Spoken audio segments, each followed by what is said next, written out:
Today is Friday, October 7, 2022. Manado ta? Misconception sa hindi siya hair, it's still a domestic rabbit. Some of the breeds na we know today, sa kanila nag-originate. Alaga rin sa farm ang Himalayan rabbit na nag-iisang kuneho na pahaba ang katawan. Sa kuneho rin na ito nagmula ang California breed na inaalagaan para ibenta ang karne.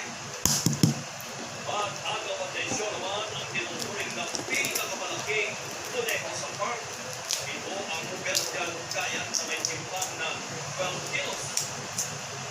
Kumpara sa mga commercial rabbit, mas mataas ang presyo ng mga fancy rabbit. It's hard to get these breeds to the Philippines kasi hindi naman sila talaga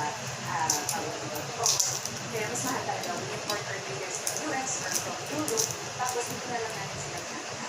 And of course, yung maintenance nila, since hindi sila sanay sa climate natin, yung ibang breeders natin is maka-air condition talaga sila. Nasa 8 hanggang 18,000 piso ang halaga ng isang fancy rabbit.